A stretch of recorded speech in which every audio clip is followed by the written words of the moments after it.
Okay, today is the big day. In just a little over an hour as of this recording, the big game is going to be available to play. The probably the most anticipated game that's not named Grand Theft Auto 6 of 2026. As a matter of fact, I want to show you guys something really interesting here before we get into the discussion here. So let's go ahead and just get right into it because, I mean, everybody has been talking the hell out about this game. Of course, we're talking about Crimson Dragon. Oh, wait, no. We're not talking about Crimson Dragon. That was a 2013 Xbox One exclusive game back when Microsoft used to make exclusives. No. We are not talking about that at all, actually. That was a joke, guys. But before we get into it, I want to do a special thank you to the channel members. You can see them right up there on the screen. Don't want to go ahead and read off the whole thing. So I just figure I'd show off that for you guys. But anyways, let's go ahead and talk about Crimson Desert. Crimson Desert. That is the name of the game. I kept saying Crimson Dragon to various people, but they're completely different games. And the Metacritic reviews have been hitting. It's sitting at a 78 right now, which is pretty decent. But these reviews are actually very polarizing. So I wanted to kind of go over a few, and we'll just get a kind of a glimpse of this. I've already got the game preloaded on Steam. I'm going to be streaming it. So as a matter of fact, it's possible, depending on when you watch this video, I might be streaming it right now. I might have already streamed it. Who knows? We're going to go ahead and just go into the whole gamut of reviews. We actually have a few full-on 10 out of 10s. We got several that are 9s and above. Quite a few, actually. It looks like the majority of them are going to be in the 80 range. We got a lot in the 80s here, as you can see. And eventually we get to 78. Voxel nailed the score. They apparently had the exact same score that the Metacritic score is currently sitting at. That could be subject to change. You never know if other outlets are going to be reviewing the game. They just haven't had a chance to get around it in time for the embargo. We got a lot of 70 range scores as well, 75s. We've got some 65, 60s, 50s, and even a 4.5 out of 10. Ouch. How is this game so polarizing? That is very curious. This was a game. I want to show you guys kind of like a quick little overview of the game here. Let me bust open. We'll just search Crimson Desert. We're just going to show you guys a little bit of a video clip here. Because I'm on YouTube Studio. That's why it's doing that. Okay, let's go to proper YouTube here. Crimson Desert. Pop that in. We'll just check out a quick little trailer you guys can see. Here's a video. Guy said, the worst game I've ever enjoyed. That's kind of a really interesting tagline. So we've got a lot of things going on there. IGN did a review impression after 110 hours of play. We got reviews and all this stuff. We're just going to click on the Crimson Desert YouTube channel so we can just get a launch trailer. So let's check it out real quick. And you guys are going to see like just how much this game has going on. It has quite a lot going on. And this trailer is going to show it to you. So let's go ahead and play it. It's time. We'll react to it here. So, to take back what was this game has a shit ton of hype behind it. Just heads up on that. You're finally here. You were expecting me? Well, you Greymanes are a hard lot to kill, clawing your way back from death. There's our generic Jon Snow looking character right there. How'd you do it? Gotta love it. Let's find out, shall we?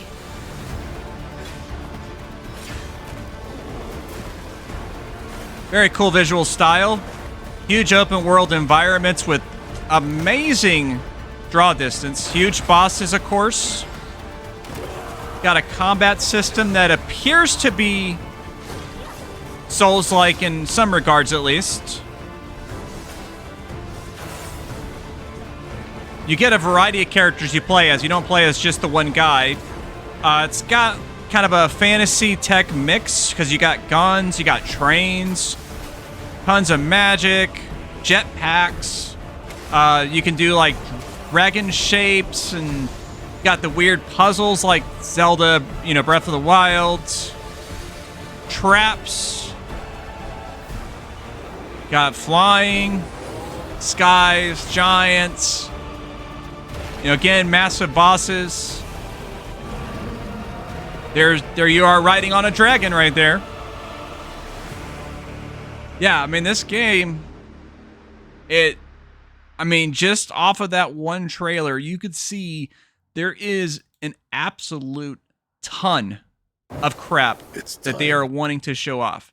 And they showed off so many different things that you could potentially do in the game. And that is something that's been kind of a running theme with some of the reviews that I've seen. It's probably going to be dependent on what kind of gamer you are, how you feel about open world games, because this game has pretty much everything that you can expect. So we're going to highlight a few different reviews. We'll look at Vice's review here. They give it a perfect 10. Let's click on the full review here. I clicked the wrong button. There we go. So here we go. The most ambitious open world game since Red Dead Redemption 2, which is quite amazing. Quite an amazing claim, because Red Dead 2 was, damn, that was quite an intense open world game, and they're pretty much claiming that it's at least as ambitious as that here. And then some, like they said here, the game looks so ambitious that many believed it was too good to be true. I was one of those people. Like, every time I'd seen this game, first time I saw it, I was like, this game looks pretty cool. This would be something I'll keep an eye on.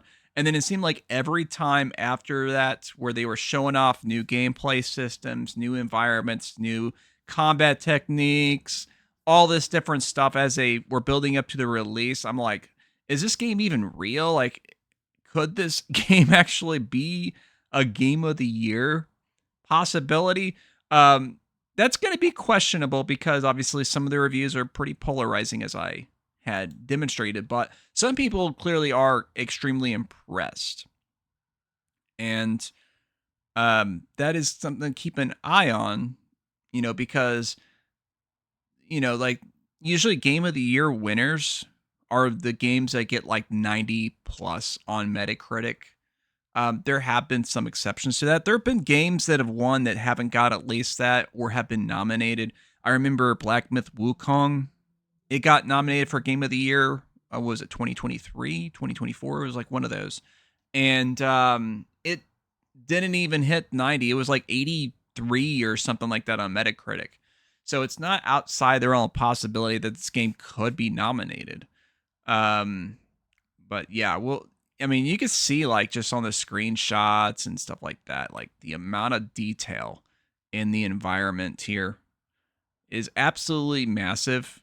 And you can see there's a huge variety of biomes just in this one shot. We got this ice looking area here with a nice massive tower. You got a huge desert in the background with canyons and cliffs and all that.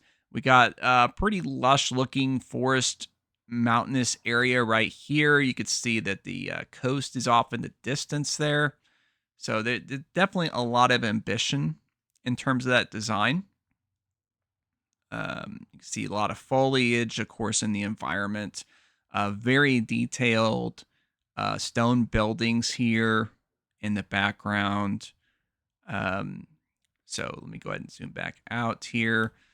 They're very impressed, of course, with the freedom, the exploration, none of the hand-holding design that you see in a lot of games. This game, and of course, they're saying they describe it as comparing it to 2017's Legend of Zelda Breath of the Wild, which has been something I've heard a lot of other people bring up.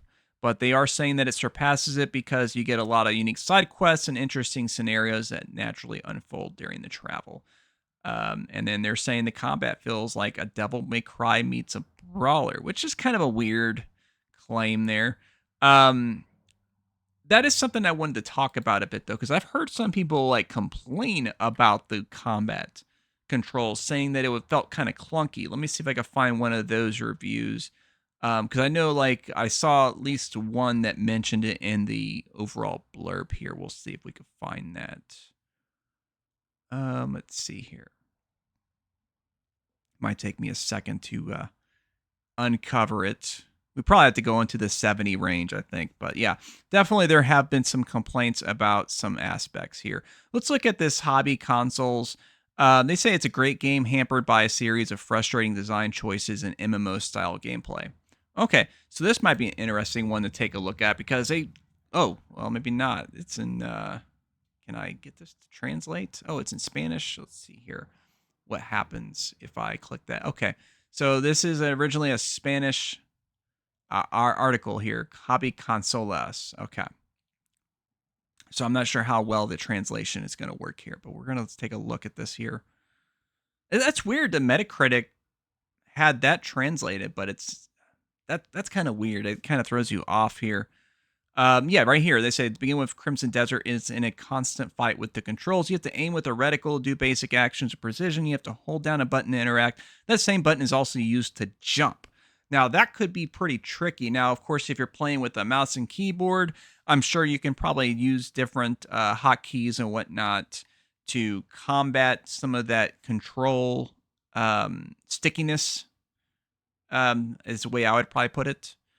But yeah, so like that's something to keep in mind, of course. And then they're saying the combat doesn't perform as they precisely said. I was watching a video from Second Wind. That's the where like all the escapist people left and they started their own new site called Second Wind. Definitely check it out. And of course includes the famous YouTuber Yahtzee, who has those little animated shorts with the little funny looking characters, and he does like kind of like a really like a shit post kind of review. And he had explained in his review that, you know, those same kind of sentiments about the controls. And he was talking about how there's like this hand thing that kind of works like from Tears of the Kingdom, where you can manipulate objects, but you can accidentally use that in the middle of combat. And obviously it doesn't work like you would intend. So that's something that could be a problem there. So yeah, I mean, but there's absolutely a lot of stuff going on here. Now let's take a look at a review. We're going to take a look at that 4.5 review, the one that really hated on the game here. Crimson Desert draws attention for its ambitious open world adventure proposal, but the experience ultimately falls short of expectations. The game features a confusing narrative with uninteresting characters and missions that feel like generic MMO tasks. So that's actually very different from the review we saw earlier, saying that there was a lot of unique events and things like that. So there's definitely some contention over how they feel about some of the side activities. The combat has many mechanics, but little depth, with artificial difficulty spikes and unresponsive controls. Even with impressive graphics and a high degree of exploration freedom, issues of art direction, bugs, and design decisions make the game feel vast in content but shallow in quality. So we'll take a look at that review here, because that was the most negative of at least the scored reviews. Okay, it's another, it's a Portuguese outlet. Okay, so it seems like some of the reviews, okay. So we'll get that translated here. Crimson Desert Analysis Worth It review. Okay, so I'm thinking that the translation may have, I don't know. Yeah, we'll take a look and see what we get here. Okay, so they're talking about the story. Of course, the character's named Cliff with a K. Of course, Cliff with a K, because we got to make it somewhat unique in that regard, I suppose, right? Let's see. Once we take control of Cliff's main quest line, proves to be one of the worst I've seen in my entire life. Ooh, that's crazy. Characters are completely uninteresting, including the protagonist. First 10 hours of campaign follow a complete bizarre line of missions that make no sense at all, given the feeling that they switched from MMO to single player but forgot to do the campaign, since there are several mini quests that don't connect at all and closely resemble the classic quest types we find in MMOs, the ones we do for level farming. So that's kind of crazy. It is something you have to keep in mind. The developer Pearl Abyss, their previous game, which they're still supporting, obviously, is Black Desert Online. It's actually a very popular MMORPG. They still have like hundreds of thousands of people that play it on a regular basis. I think it's more popular in Asia territories than it is here, but there are still a lot of people around the world that do play that game. That's actually a pretty impressive looking MMO that I still have not played to this day. I need to, because I ended up buying it for like $1. So this is not like a free to play MMO. You do have to pay for it, but it is at a very low price. And then they do sell like some of these DLC bundles, I guess, to get stuff, and then otherwise you get stuff within the game. So it's kind of a weird amalgamation of, it's like in between a free to play MMO versus a subscription based one. You do have to pay for it. But this game does have like really good visuals and stuff like that. So, clearly the studio is pretty talented at that. I'll show you guys just a little quick preview of Black Desert Online. This is their MMO game. And the one that they've been kind of comparing with it. You see the combat system actually looks not like you would see most MMOs. Like, it seems like it's a lot more action oriented. I'm sure there is probably some kind of timers and that kind of stuff, but that might be specifically for certain abilities. Seems like otherwise you could just hack and slash, which that's kind of cool.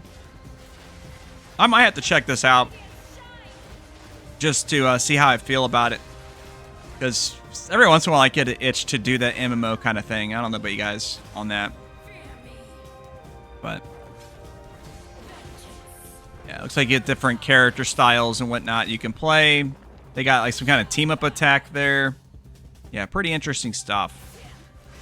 Okay, but let's go back to that review here. See if we can find out a little more about their combat situation here. Overcoming the initial friction of the story and readjusting expectations for a more sandbox game, seeking to understand what it is, Crimson Desert really delivers a gigantic range of skills, mechanics, and the like. It's possible to have your own camp, enjoy a certain amount of factions, build your own house, use a variety of different skills in combat. It looks really, but that's only part of the story. Okay. So they're explaining that there is a lot of content, but they're talking about how you get crazy difficulty. It's really easy at the beginning, and then you get crazy difficulty spikes. So it's, I guess, kind of deceiving in a way because it gives you like a little bit of power trip fantasy, and then it like really humbles you like hard at that point.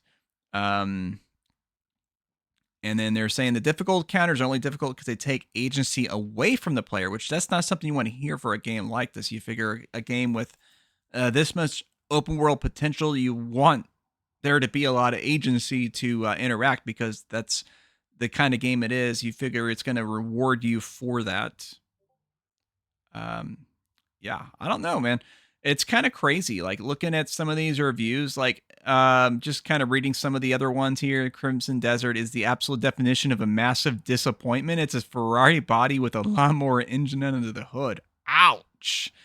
Pearl Abyss tries to please everyone, ends up pleasing no one. Everything is an Xbox and nothing is an Xbox at the same time, as the saying goes. Elden Ring fans will be driven mad by the clunky combat. Witcher fans be bored to tears by the lack of depth. Those looking for a world as organic as Breath of the Wild are in for a rude awakening, and the general public will struggle with the abysmal UI and unwarranted difficulty spikes. Which this claim right here was pretty much at odds, because like one of the positive reviews we were talking about was talking about how the open world environment was a lot better than Breath of the Wild. So that's kind of weird. Where those comparisons change. Real technical issues unacceptable for a blockbuster of this scale and weighed down by dated writing. Crimson Desert on the verge of a total systemic failure. The hype train is well and truly derailed. See you in a year after 150 patches and mounting the DLC, which of course is already in the works. Ouch. Woo, Game Cult really, I mean, even though this was a lower score, this one really, they really roasted it on that particular review. Let's look for something more in the middle of the road, the 7-ish range. Here's GameSpot right here. Good old GameSpot.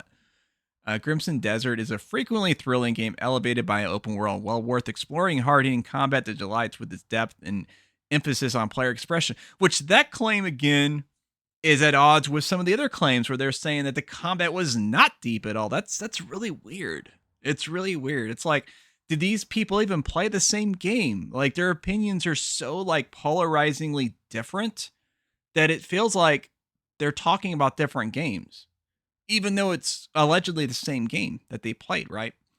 But it's like that whole, like, you've seen that meme where they have that dress where they ask if you think it's blue or green or whatever, that, or pink, or I don't know, I forget what it is, but like, it's just so wild, like, that we can have completely different interpretations of the same thing. May not always be the most cohesive game, mixing high fantasy with steampunk and sci-fi elements, but there's nothing quite like, and I can't help but be impressed by how little restraint Pearl Abyss has shown in his commitment to delightful absurdity. In some respects, Crimson Desert may not be too good to be true, but it's world get. So this is also really weird the way they phrase this, because they give it a 7 out of 10, and yet it's almost universally being praised in this paragraph at the same time. Because you think a 7 out of 10, you think that's a competent game. You know, that's decent. Um, and there's a lot of praise in this little segment here, and yet they're only giving a 7 out of 10. And like, the criticisms they're showing in that little blurb doesn't seem like it would knock it down that much. With the way they praise it, you'd think this sounds like an 8.5 kind of review, maybe. Maybe even like a low 9 with the way they were describing it. So let's look at that in a little more detail here. I'm trying to see if we can find anything that kind of leaps out. Dang, this review is massive. Look how much text. They really... Okay, let's look at the very last paragraph. The good news, these issues like this can be rectified with a few tweaks. Whether that happens or not remains to be seen. The quality of quests and blunted narrative are much harder shortcomings to fix. Yet despite these sore spots, Crimson Desert is a frequently thrilling game, elevated by an open world well worth exploring and hard-hitting combat. Yeah, that's okay. So it seems like that blurb they had at the end is just this segment right here. So for some reason, they omitted this portion of it, which I think explains more about the score, because if the story sucks, you know, that would be something you knock the score down for. Although it does seem like at the same time, like, you look at just the imagery here, you look at this game, you look at it like, oh my God, I can totally get lost in this world. You know, there's just so much going on here. So, I mean, this is one of those games, guys. If you happen to played Crimson Desert after watching this video, let me know what you think about it. And, you know, I'm sure I'm going to give my impressions on it as well. I mean, a lot of people have been talking about it. It's just so weird seeing the reception for this game. Like, it's like pretty much almost polar opposite. Now, nobody's saying like that's downright trash, but like, the criticisms that they have had have been very strong. And at the same time, those that have loved the game, they have loved it warts and all, it seems. Where they're either not thinking that those are issues, it's more of like just a difference in design, or they actually think that maybe some of these things actually make the game better. It's kind of wild, but I guess until then, let's go ahead and play some more Crimson Dragon, which I've never played. I do need to play it, apparently, because I bought it. I just never played it. But yeah, that's for another time. That's gonna wait a bit. We're gonna be playing Crimson Desert instead. So I hope you guys enjoyed this video. If you happen to enjoy this content, be sure to check out the most recent video that I put up. And the algorithm on the other side is going to send something that it thinks you might find to be fire. And please consider subscribing to the channel down there. But that's going to be the last line.